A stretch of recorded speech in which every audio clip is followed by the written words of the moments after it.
Indra Nooyi, the chairman of PepsiCo Corporation, as we proceed to bring our two countries closer together. On the left, it's really all about inclusive growth. None of this opportunity is going to be sustainable unless we truly have the prosperity that's taking place in India reach all the way down into every section of society in India, and therefore, as companies, we need to be engaging with one another to make certain that our opportunities in India reach everyone. And so that's really all about the farm-to-market supply chain. That's all about efficiencies and productivity. That is about really unlocking wealth on the family farm, all the way up to the retail distribution sector, which we hope is going to have a soft landing and a brilliant opening as we go forward in 2008. The middle, we all know the middle. This is infrastructure. And this isn't just the hard infrastructure. This is the hard and soft infrastructure. And Indra Nooyi is particularly wanting to emphasize the importance of education and public health. I mean, that's really a critical area. The opportunity, as we've heard from Mr. Montek Singh Ahluwalia, is enormous. $482 billion over the next 5 years. That's $500 billion. Now, how can American companies convert that into opportunity? Let's look at it as a challenge, but look at it as the greatest opportunity between our two countries. India's infrastructure build-out with an emphasis on education and public health. And then on the right, I don't want to de-emphasize this, but this is science and technology collaboration. And perhaps the second green revolution will be spurred by the science and technology collaboration. So very important here. But look what's happened. India is now, over a 5-year period, on one of the largest procurement opportunities for its history in terms of defense upgrades. The entire Indian military is upgrading itself. For the first time, U.S. companies are able to participate in that defense market. And so, major opportunity in science and technology collaboration in defense. We know that India needs energy. That includes civilian nuclear energy, and therefore we're very hopeful that we'll hear positive news that there may be a breakthrough in moving forward. Government of India with the International Atomic Energy Agency in Vienna, so that we can proceed at this end and carry the ball forward. And then ultimately, Chandrayaan-1. It will be India's first lunar mission to the moon, launching in Andhra Pradesh this July-August period, just in 2008. And this will be the first time from a foreign rocket, Raytheon technology will be launching from Indian soil, and we will be going to the moon together to space.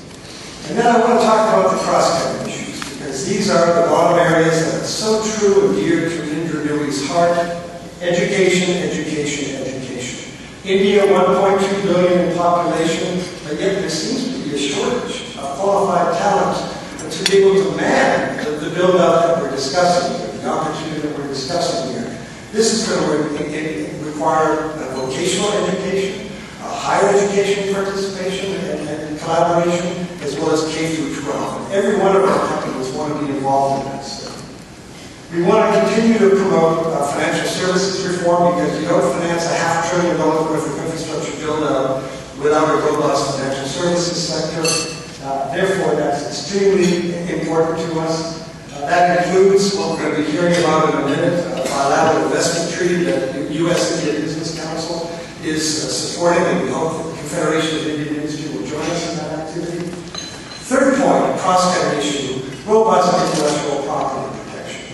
If the United States and India really put their heads together in partnership going forward with the proper protections of intellectual property, imagine the discoveries that can be made, imagine the innovation that will be encouraged, and think of the cures to all the scourges that are now afflicting the world in terms of disease. So intellectual property protections need to be robust, and they need to be enforced and implemented on world-class activities. And then, of course, taxation. There's a lot of companies here in our room that are having trouble with transfer pricing and the whole issue of permanent establishment. We know that Indian companies are having trouble on the whole issue of totalization regarding payments into the U.S. government tax system. So let's work together on some of these more mundane issues, put in place the kinds of protections for both of our peoples so that we can begin engaging one another more aggressively. And of course, I'm going to leave it to Ambassador Esmond, but it gets to my next slide, This is a beautiful graph. This is what we've all been working towards. 1991, remember it? That was only 17 years ago, and look how far we've come. We're now at $41 billion in two-way trade, but allow me to underscore that by reminding everyone that that's 1/10 U.S.-China trade. So a long way to go. 41 billion, but we're heading in the right direction. And look at the private equity that's flowing from the U.S. into India. Last year, only 12.9 billion in private equity flowed from the United States into China. So India is winning the private equity U.S. sweepstakes. Let's keep that going. But all the more reason, the next hill to climb is a bilateral investment treaty between our two countries. I would like to just remind everybody, we started 33 years ago. We heard from Dr. Henry Kissinger, 85 years old and still sharp as a tack last week. What a wonderful man. It was his idea that the private sectors of both of our countries needed to come together if we would ever achieve the full potential of this relationship between the United States and India. Of course, Ambassador Frank Wisdom served as our chairman of the U.S.-India Business Council. He served as the American ambassador to India from 1993 to 1997, still extremely actively involved. Rajat Gupta, one of the more prominent Americans of Indian origin, who continue to be on the executive committee of the U.S.-India Business Council. Charles Chipkay, the co-president of Warburg Pincus, the largest private equity investor in the country, was our previous chairman. The gentleman that I had the privilege of working for over the last 3 years. And now, of course, the chairman of PepsiCo, Indra Nooyi, is the chairman of the U.S.-India Business Council for the next 2 years. So a tremendous history. Let's keep it going forward. And we appreciate all of you, our members, the support that you've given. And here in this future, we appreciate your partnership here in Washington. And Mr. Kiddy Conniff, we look forward to working with you and Mr. Manager to make this truly a spectacular relationship. It is now my privilege to welcome to the dais Ambassador Susan Esselman of Steptoe & Johnson. You may be aware that Steptoe & Johnson was retained by the United States India Business Council to help us develop a roadmap towards freer trade. She's trying to make that trade number go from 41 billion to 81 billion.